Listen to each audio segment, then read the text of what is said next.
All right, let's go to get started. Welcome back. How's it feel? I should be playing some jingle bells or some other music just to make you feel festive again, as if it never happened. We just pretend like this is the last day of school rather than the first. First days of school are so strange. You have to get back into things, and I'm always so nervous as a teacher to do like the best job. Like, what can I do to really inspire them? And then ultimately, it's just like. So I know you guys are too. I decided this year just to kind of keep it real. Okay? TOK Survival Guide is something I created for you guys just right off the bat because there was a lot of struggling the last 2 years just to try and all of a sudden you've started IB and then there's the second semester and boom, you're hitting 0 periods, you're not getting the same kind of sleep, and everything kind of feels like it's fast forwarding as you're trying to keep up with your stuff. So I'm hoping to just kind of keep it as sort of simple and skeletal as possible as far as the requirements of the course and your ability to connect with the resources to be successful with them. So the survival guide then that I have here just shows what kinds of things we're doing semester 1, what kinds of things we're doing semester 2. So that's over the summer break, and you have a summer assignment as well. Don't be thinking about that yet. Just keep it one day at a time. And then we have ongoing projects that you will be doing weekly and also kind of bi-weekly depending on how long a particular unit goes. And then I also have a calendar of all the weeks that, and really just all the assignments that go with it. So as we go through, this will be sort of your calendar. We will come back to this resource, the survival guide, for you to look at. And plug in the dates as we design due dates for each one of these things. And I can be pretty flexible with these due dates because I know that you have lots of other priorities and lots of other classes, and so I want to be able to sort of fit in that, but I need your guys' input, I need you guys' organization to help me with that. So you need to be also thinking ahead, taking time to develop your own calendars and your own priorities and your own assignments. So that means that, let's say if we're looking at dates for peer reviews, for instance, in semester 2 for your internal or external assessments, these are review dates in which you guys will spend a day in class kind of basically doing what you did just today, peer reviewing, but in sort of more of a formal way with a worksheet, and that you actually give them real feedback. Those dates can be changed. You can do them later in the semester, you can do them earlier in the semester, depending on how the class feels, is their workload, how confident they feel that they can get done with the requirements of each of those peer reviews as we see them. So that's, for instance, an example of how flexible we can be with deadlines. Some resources for you to start looking at if you're interested and you're sort of a go-getter and you want to go above and beyond, to start thinking about what are the requirements for the assessment itself in this class. I know, again, it's the first day and you're probably still thinking, wait, what is TOK? What is theory of knowledge? What are we actually going to be doing? If you read the rubric, for instance, and I have just simple links for you, tiny.cc/TOKEA, which is external assessment rubric. It takes you to a resource that will explain what different parts are to that rubric. It's a score set of 10. It's an essay. They have prescribed titles that don't come out until next semester. So you don't even have to really worry about how that assessment works until next semester.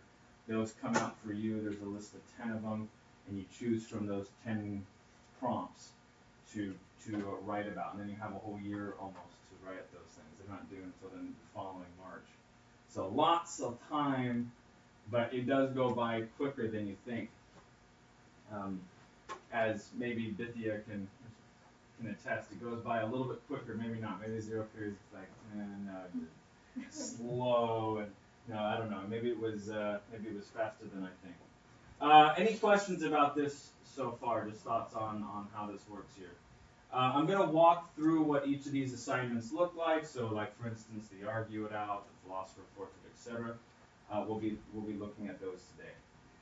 First, though, winter assignments. Was there? I already heard one problem about connecting or getting on to manage back and having those issues. What are some of the problems that you experienced? Just kind of let me know now so that I can give them to you. Did everyone get the assignment in a timely manner on ManageBack? Who did not? Raise your hand. Okay, so three, 4 of you, 5 of you. Now, what was some of the issues? Was it that you didn't have ManageBack set up, that you didn't have email, or what was the? You weren't able to log into ManageBack. Okay. Who else had? I didn't have it set up. I got it through a friend though. You got it through a friend. Good. And you also had your assignment done as well, right? And you had someone else get it. Good. So and I'm assuming that's the same kind of issues here. So some of you just hadn't happened to get the ManageBack set up yet. So hopefully you get that taken care of. You need to email Mr. Garrison about that. He'll make sure that that process gets going. But always email me directly from the normal TC mail if you have any issues with ManageBack. When in doubt, send an attachment to whatever the assignment is. You will be doing all of your turning in digitally, so all that will be on ManageBack. There will be an assignment created, and it'll require you to submit it digitally. So all the assignments, even all the notes that you take in class, if you're just writing it down instead of using your iPad, those should be pictures that you take or scan it or something like that, because that will also be put in digitally as well. Now you're feel free to turn in whatever assignments you want. But the point of it is that you keep all of your digital work. Why would that be an advantage than just sort of turning in a bunch of work and getting it back maybe 1 or 2 weeks later? What would be an advantage of that? Yeah. Everything that you have, you can create your own portfolio, because this class, like an AP class, is not sort of built in to itself, a closed system. You're supposed to be reviewing and developing a portfolio of reference that is already yours, and that it's not sort of waiting for me to pass back to you, but rather it's organized in a way that makes sense to you. That way that you keep that stuff and you're able to reference it quickly when you begin the process of assessment. And that's really sort of the clearest way I can describe it. You need to turn it in digitally so that you keep the stuff at home and that you're able to reference it as you need to for that. So that's the reason for it. It also keeps everything nice and clean for me when I see that you've turned in and completed the assignment. All right, so let's go ahead and look at the course itself, and I'll show you some images. On the back side of your TOK Survival Guide, I have the rubrics already printed. This is sort of the basic sentence structures, but there's greater explanation on the links. These are for the 2 assessments. I'm not going to go into in depth with those. That's something I'll do more. Halfway through the semester, we'll start talking about how we can practice or draft those out. Instead, the picture at the bottom here, this is a picture of what you will be completing about once a week, at least for your section of a chapter. We're going to go quickly through the textbook in the class. You don't have the textbook yet. You'll try and get it this week at lunchtime or something. You're going there. Hopefully, most of the people have turned them in already. Some of them maybe haven't yet. So you're going to try the earlier you get it in, the first come, first served kind of thing. So try and get in at lunch or break. Maybe you can see it today. Certainly tomorrow, I'd let them know, hey, turn in your book if you haven't done so. But you're going to be completing at least one of these a week. It's a worksheet in which you create a philosopher portrait. So there's going to be philosophers that I identify for you to look at, and that you need to do some basic background research on that philosopher. Things like what are their sort of motivational issues, or what are things that motivate them to do what they do? What were some of the contexts for why they were thinking the way they were about a subject? What were their ideas? What is a story about them, or an anecdote that might be important to know? Sir Isaac Newton and the Apple incident, right? So the idea of discovering gravity, whether that's historically accurate or not, it's a narrative. And then, is there anybody who goes against them? So you'll get this this worksheet, and it'll just be a basic sort of routine that you develop in the class. Also on the back side is very important. If you are interested in debate, if you're interested in conversation in which you're kind of going back and forth with an opponent, which I tell you guys, in loving this class, I'm really impressed with the skill set and already some of the stuff that you've developed and are practicing. Very, very good skills. This is sort of the way in which that structure gets organized from a legal perspective. For lawyers, this is called the Tolmien model of argument. And it sets up the exact style of essay that you'll be doing on your assessments when you do your TOK, where you're looking at claims and counterclaims and synthesizing the two. This class isn't a debate class, and I'll tell you why the two are different in a moment. But you're going to be developing, based on a topic, this idea of developing a position, some of the evidences for and against, obviously all this stuff, but it's sort of set up in this special Tolmien model because it's a legal model, it's an official outline. So those are the two main things, and then you'll have normal Cornell notes. We break up the chapters. We're going to go through like chapters 1 through 3 in a week. But you're not going to read the whole chapter. You're going to read maybe 5 pages of the chapter and become an expert in that section. And then in class, you guys are going to be the ones teaching the chapter. So that's the goal of the course, is to have discussion based on that. And the class then succeeds or fails depending on how much or how rigorous you guys are participating in that. To say something real quick, sort of as a motivational point, why you're in IEB. And I did this again in some of you didn't get the link, or maybe the link had an error. Some of you had an asterisk, or I don't know. So I apologize if that was not right. But I had a YouTube link in which I kind of described the winter assignment. But I've been really impressed with hopefully the level of rigor that I see with you guys. And what that means is that you guys are actually getting excited about the things that you learn. I know that's kind of a cliche thing, or it's something that you're like, okay, not really, I don't really, I'm just doing it because I have to, kind of thing. But I mean, do you really have to be an IB? Some of you might be forced to from your parents. You will be an IB. You are the best. And that's good, and that they're pushing you. Maybe you don't feel down. Maybe you're in here because some of you said things like, I want an iPad, and I don't want to. Some of you said I don't want to rot in a regular class, and these are legitimate, valid reasons as well. But I want to let you know now that you don't have to be here. If something doesn't feel right, you need to decide. I'm not going to apply myself like this. And IB really is about people who get excited about the things that they learn, and because you're going to be doing it for years now. Wake-up call when you graduate high school. That's not it, right? It's obviously you're on a starting path. You haven't achieved yet. None of you have achieved it. None of you have completed anything yet. You're just in the process of moving forward with things. So don't get. What ends up happening in IB is that the kids start getting cynical.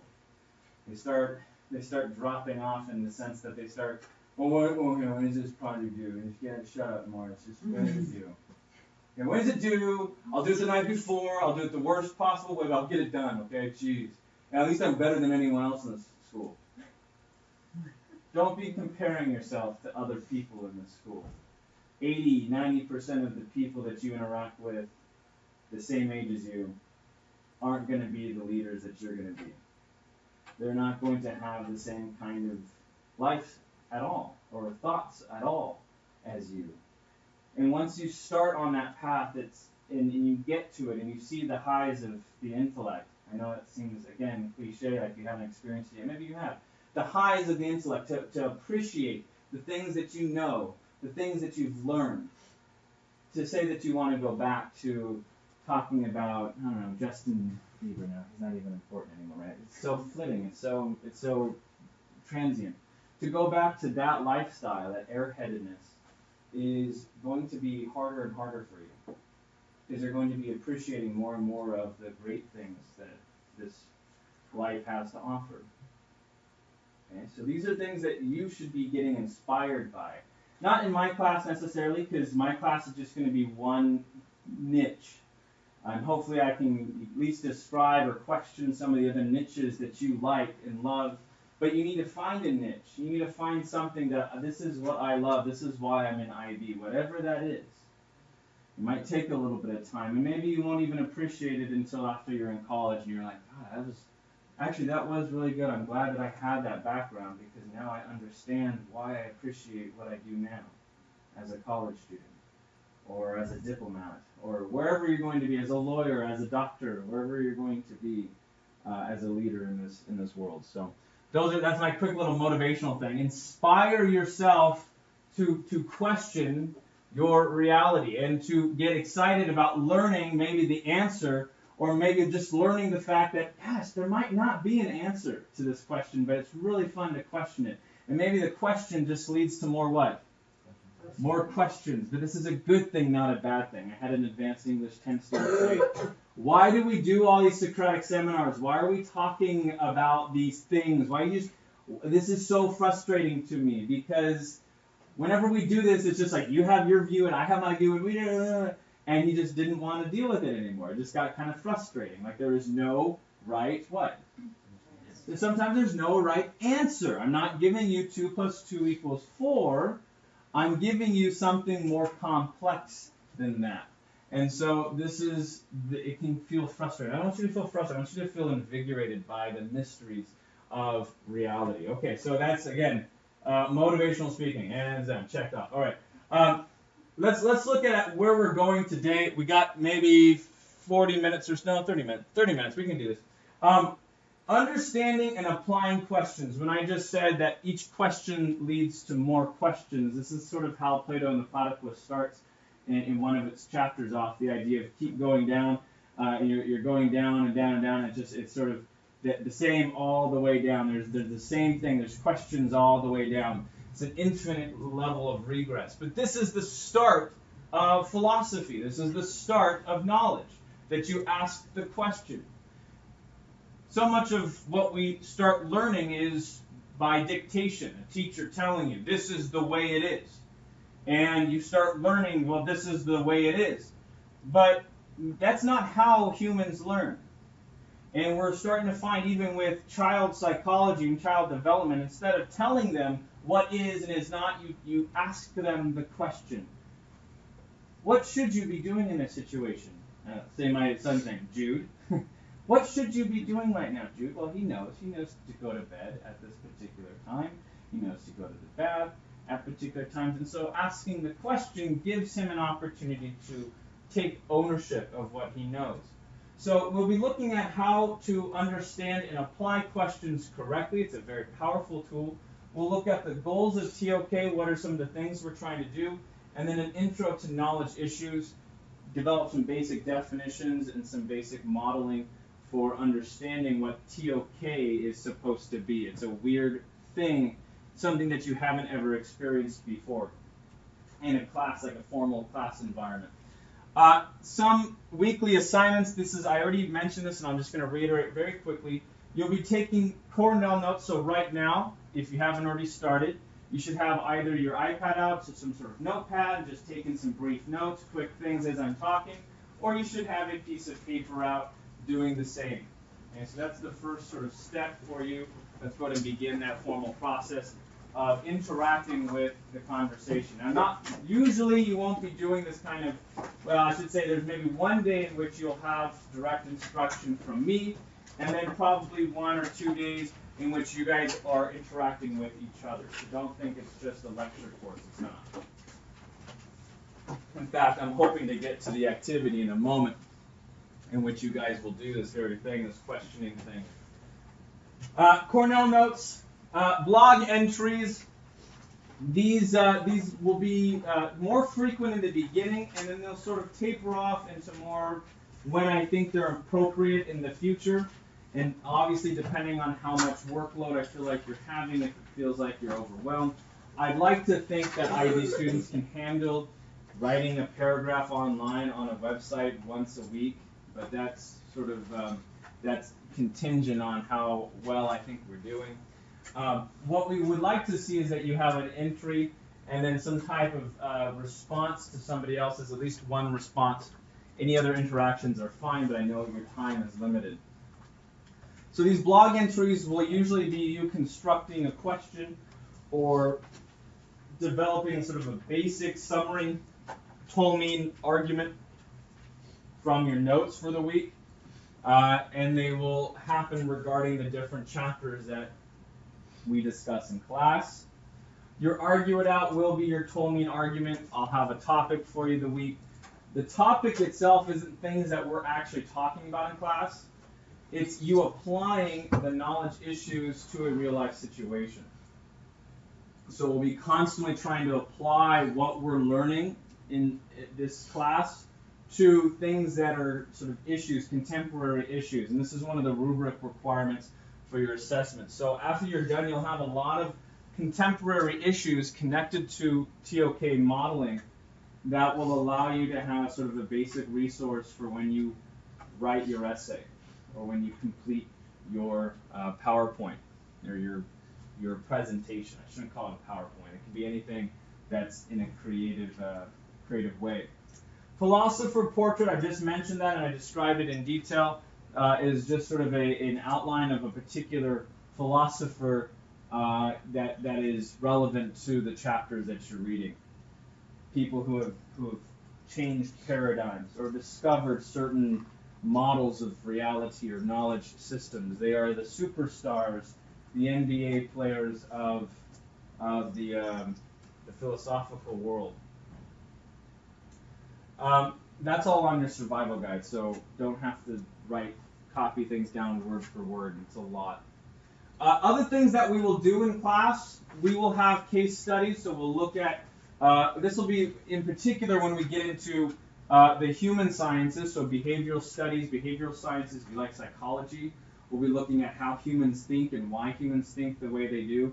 There are sort of basic cause and effect elements, which is also a philosophical concept, that develop why you do what you do. Do you have free will, for instance, is an interesting question that goes into behavioral science. But we'll be looking at case studies about how people are persuaded to do one thing versus another, and that all that kind of stuff. So that's an example of a special assignment that will happen maybe once or twice throughout the semester. We'll also be constructing some type of debate formats, and this is maybe a good point just to say, this class is not a debate class. All right. So one of the main differences between TOK and debate, which you guys all are familiar with because of Love and Good, is that I'm not about pro and con necessarily. That's usually the easiest way to split something up. But is there more to an argument than just for or against it? Or is that the only dichotomy that exists? By definition, you would think, well, I'm either for it or I'm against this proposition, and that seems like an easy sort of dichotomy that can't be expanded upon. It's a dichotomy. It's either this or it's not this, right? But in real life conversation, you're not really stuck with those kinds of rigoristic, logical dichotomies. You are living a life in which there are multiple perspectives. 4, 5, 6, maybe 20 different perspectives of the same issue. And so our class isn't going to be about winning arguments or winning debates, although we will talk about how to do that. How to win debates, because there's a persuasion, there's a tool that you can use, there's tools that you can use. It'll be instead about understanding other perspectives. It'll be about learning about other perspectives. What makes certain people believe the things that they believe about the world? Why are they so different than me? And this is an IB goal, but it's also a TOK reality. Again, something that is just a requirement. You have to learn what makes people tick. We're not about winning debates about specific concepts. We're about understanding the backstory to people's decisions, understanding the backstory to their understanding or their worldview. Research papers, again, not very many of these. Okay, not very many of these. You're going to be doing a draft of so that you are familiar with the external assessment before you do the real one. But I don't want to do too many huge, intense things, but we do need to know basic stuff about research, how research operates, so that you are actually doing it correctly. Have you guys started your extended essays yet? Have you had a meeting yet? Okay, so that should be happening this semester. Hopefully you get information. Ask Ms. Lopez questions about research. Make sure you're engaged with that process, or else if you're just sort of waiting for someone to tell you how everything works, you're not going to get everything. So EBSCOhost will be looking at how to properly research. Have you guys used EBSCO yet for your class? You should be somewhat familiar, so we'll look more at that, and that you need to get really familiar with because it's part of your college experience. Socratic seminars, we'll have 2 of them. It's on your calendar list. I haven't decided when. They're probably between week 7 between weeks 6 and 8. So we'll have 2 of them probably in a 4-week period in which we look at conversations based on the topics discussed thus far. And then you have your assessments. All right. And so we'll look more about those later. Let's start with a very simple idea, a question. In the movie The Matrix, I have that slide up next. No, I'll do that in a second. The movie The Matrix. Has ever seen The Matrix? Somebody, this is an old movie now. I was in middle school when that movie came out. I was like, I can't believe it's so awesome and perfect, and so futuristic for me. I don't know, but there's a scene in which Trinity, which is the woman, she says to Neo, who's Keanu Reeves.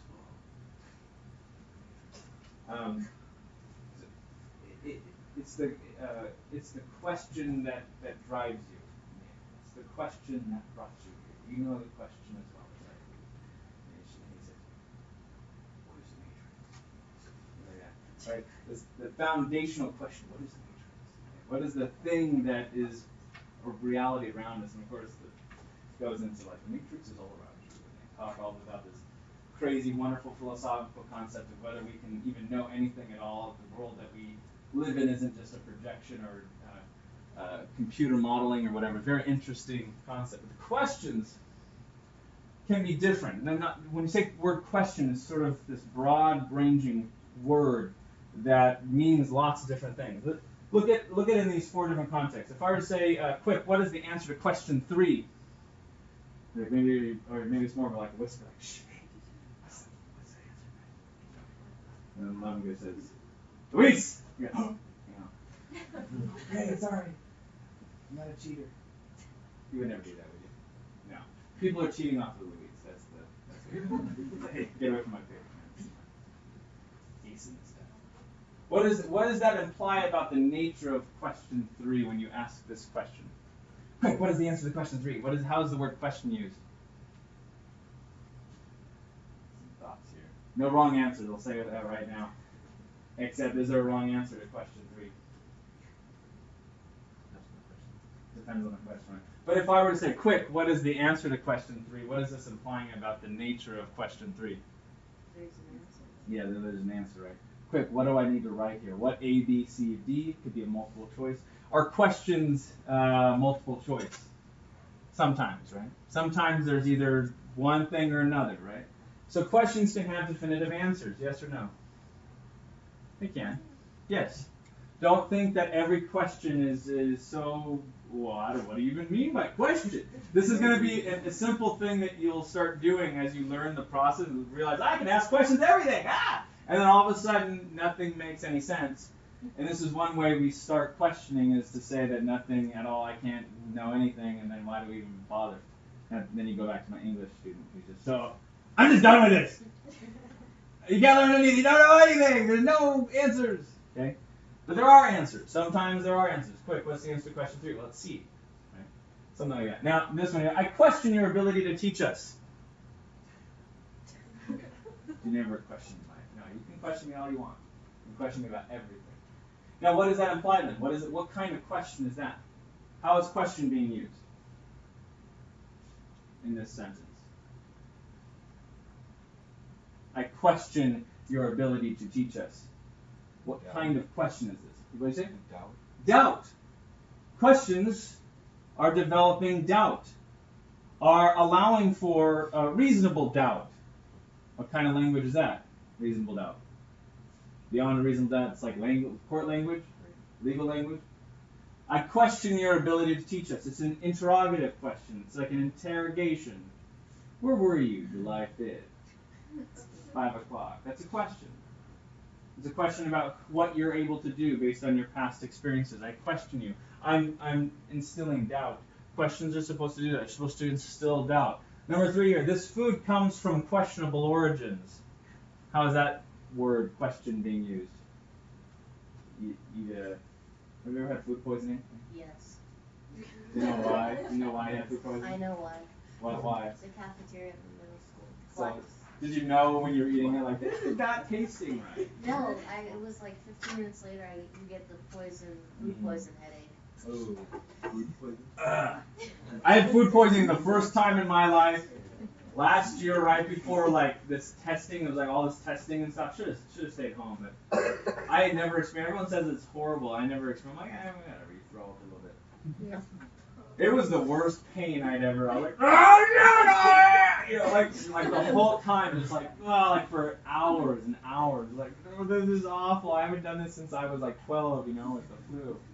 Because you don't throw up very much when you're an adult. Nice thing about being an adult, you don't throw up very much. All right. Unless you want to, unless you drink too much or whatever. This food comes from questionable origins, questioning where things come from, questioning its origin. It's literally how did you get that? Questioning the foundations of something. Oh, that's an interesting concept. That's an interesting idea that you maintain. Where do you think that comes from when you have that sort of belief on things? What is your evidence, maybe, or what? So these are questions about origin. And then the last one here, number 4, your question will only lead to more questions. This is my English student again. So what kind of the nature of question in this statement here?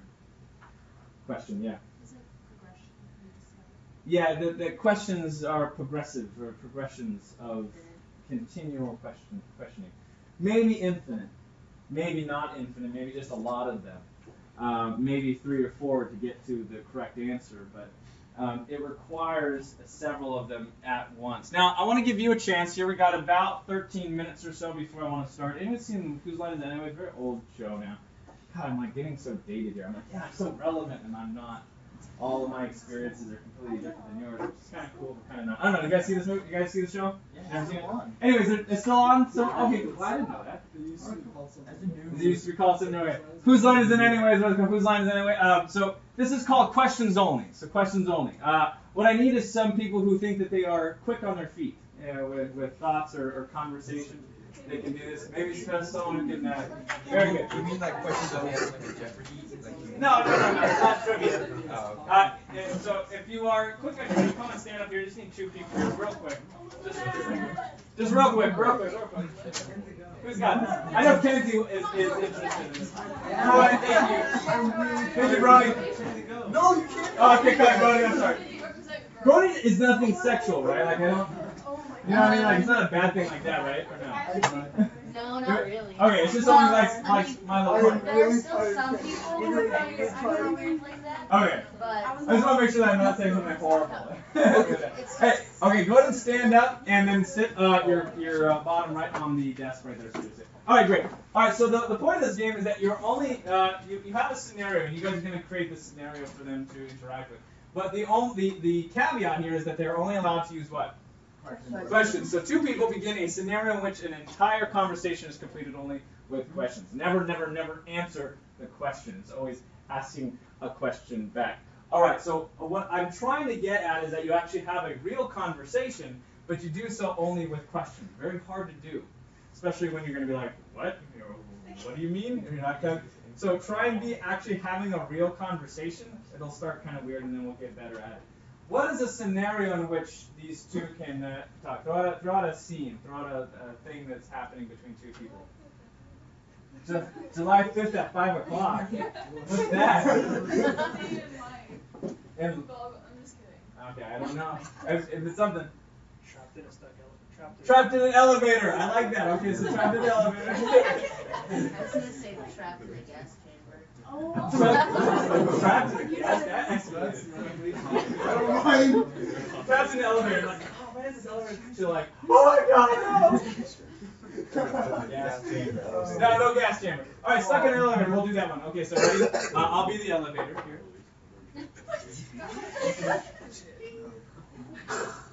Oh no. Alright, so you guys are stuck in an elevator. Or no, maybe you're just waiting in an elevator. So they just like wait in the elevator as it's going up? Stuck. The elevator's stuck. Alright, and Troy's going to begin with the stuck in the elevator. And go. How do we get out? Have you seen any relevant movies? Very relevant question.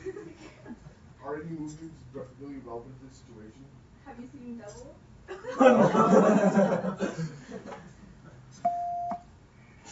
Good morning, students. Welcome back and Happy New Year.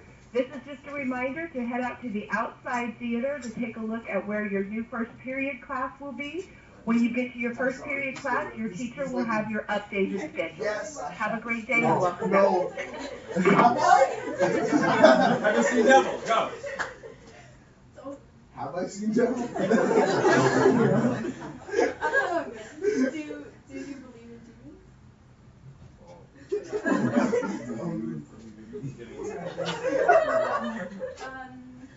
Do you believe in the devil?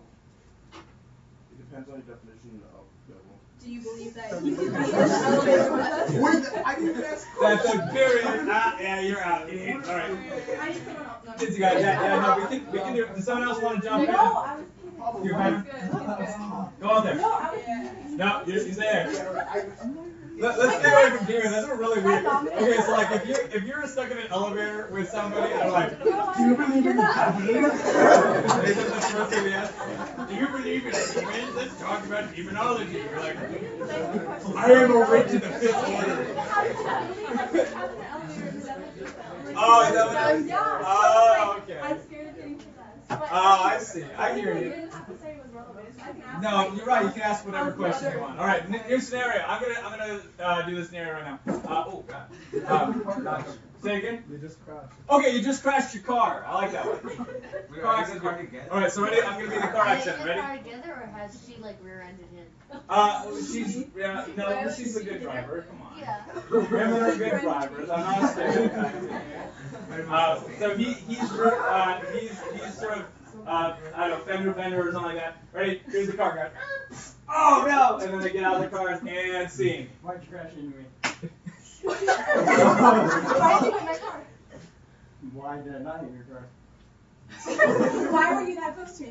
Why's your car red? Why is your car blue? Why's your car big? Why did your license plate just scratch my car? Why did my license plate scratch your car? Look at the car now. What are you talking about? Why are there dents in your car? Why did you dent my car? Why did you dent your car? Why did you drive without glasses when you needed them? Who says I need glasses? Oh. That's not a question. Oh wait, no. What? Why are you wearing glasses? Why aren't you wearing contacts? What if I am wearing contacts? What if you're not? What if I am? I know you are. You're not. I got contacts. You don't. You just dented my car, so what if you're not? Because my...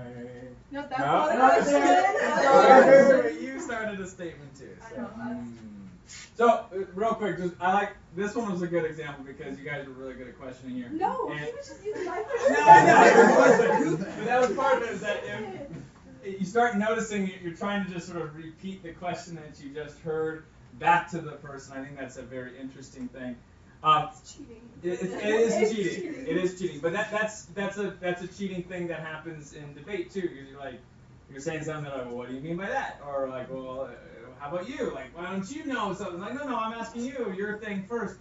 Questions are constantly coming back and forth, reframed almost the same way all the time, and it's hard to think on your feet with questions. I want you now to talk about the car itself, not just like, why did you hit my car, but actually look at the car and ask some questions. So Kinsey can start with that. So look at the car and ask questions about the car. Why did you take Not you. Look at the car. Ask a question about the car. Now it's thinking hard. Think about the car now. It's broken. What am I supposed to do now?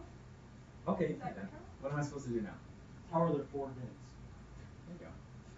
Why is your car that big? Why are there 2 Attention campus. 3-inch Daniel Why did you leave a 2034. parking scratch? Danny Bosna, please call 2034.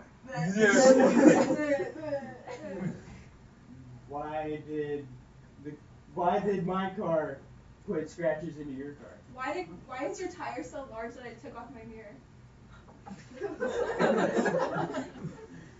Why was your mirror so weak? All right, we'll stop there. Thank you. Give him a round of applause. That was your mirror so weak. Okay. Why was your mirror so all right, questions. Anyways, questions, lots of questions. Always asking questions. Let me ask you guys a quick question here. No statements there, 50 points. Kids, you guys, actually all three of you, just plus 50. This is where the points Whoa, that's on your notes. We'll end here with this. I know why you are here. It is the question that drives you. It is the question that brought you here. You should be, as an IEV student, interested in questions, asking questions of the world, that you don't feel settled or don't feel ready to give up once you graduate high school, that it's just the starting place, and questions are the starting place. 3 questions here that I want you guys to write down: factual, convergent, and divergent questions. Oh my god, I love Divergent. Oh, such a good book. Oh my god, I'm really excited about the movie. All right, factual questions are asking direct information questions. These are data points. Quick, what's question 3? A, B, C, or D. Data points. Data points, if they are correct, and we'll talk about what it means to be a correct data point versus an incorrect data point, are by definition true. So data or facts, in order to be facts, by definition must be true. So when I ask a question that's a data or factual question, there are usually only one answer. 1 or 2, depending on how the scope of the question. But factual questions are small questions. How many legs does this dog have? And none, because it's invisible. No, I don't know. But there's something that you can demonstrably show a true fact about the dog. Now, other ones, though, are a little bit more fuzzy. Convergent questions are basic inference questions. This is when you start asking things like themes. And I know that from an English perspective, English teaching. When we read books, you infer themes. That is like sort of commentaries on society, sort of subjects that the author finds important. And so you ask questions like, how does the nature of drug addiction operate in the tone of the novel? And so you ask questions based on the inferences gathered from several data points, like quotes. Okay? Does that make sense? Inferring ideas from several data points. In science, you call that theoretical questions. Questions of theory. Several data points. What are these all saying together to kind of construct a theory about how this particular aspect of physics or biology works? Lastly, divergent questions are projected changes in information. Where are we going?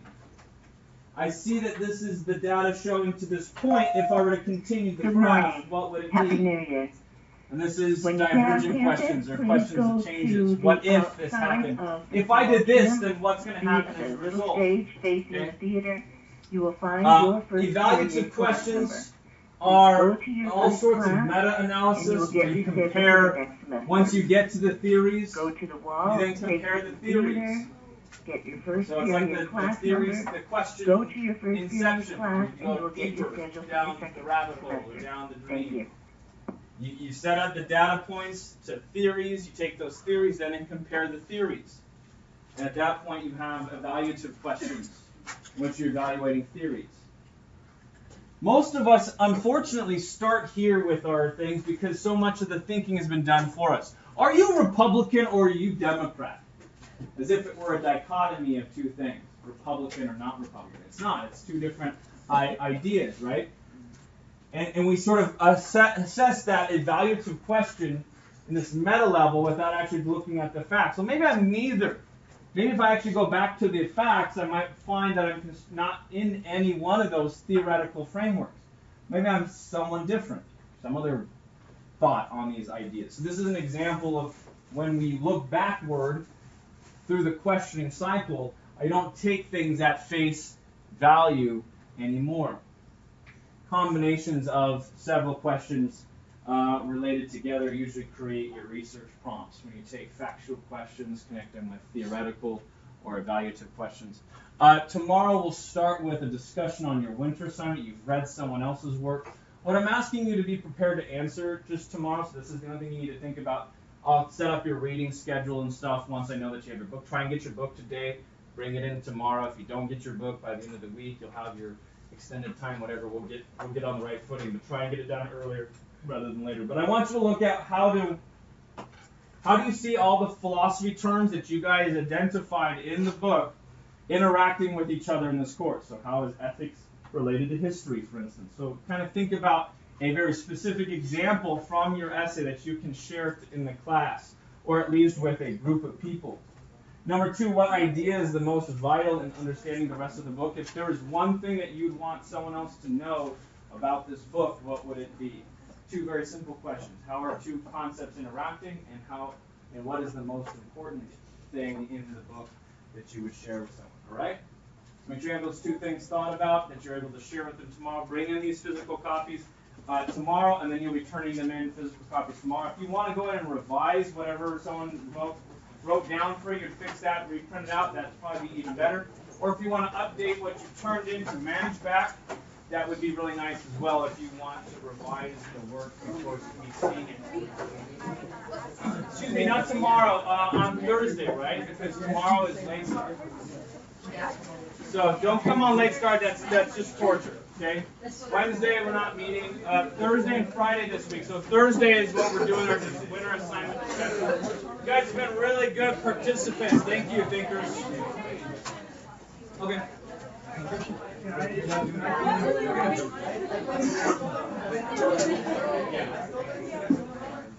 See you, thinkers. Be inspired to learn at school. It's not a gas chamber here, all right. Huh? Yeah, delete the asterisk.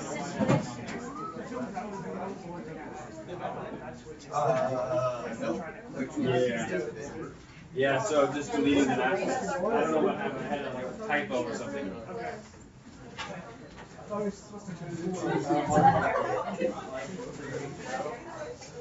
Gotta begin to break. Mr. Morris, I actually yelled at him about this feeling his class once for asking me what an answer to the question was on the test. Like, this Did is you freshman really? year. It was freshman year. Ah, So okay. some girl, like, she was a senior too. She needs someone to do the test. She came in for you too, and I was like, I know a giveaway answer. Louis! I just shouted at her. He didn't say anything. Okay. Not like loud, but like. Oh, how perfect then. I was being predicted at that point that you had that experience. You just seem like the kind of guy that people are asking questions of, and you're like, I'm sorry, no. I think you did that to Christian in lunch at some point. There were some days where you're like, oh no, I'm not going to give you the answer. That would be unethical. No, he always does his stuff at lunch. I did my work at the appropriate and responsible time of evening. I don't go to bed until I'm finished. This guy puts it all off. It worked out for me. I slept. If you want to learn, you have to do the work on your own. I'm so sorry. That's good though, Louise. I appreciate someone who's got some morals and disciplines. See you guys.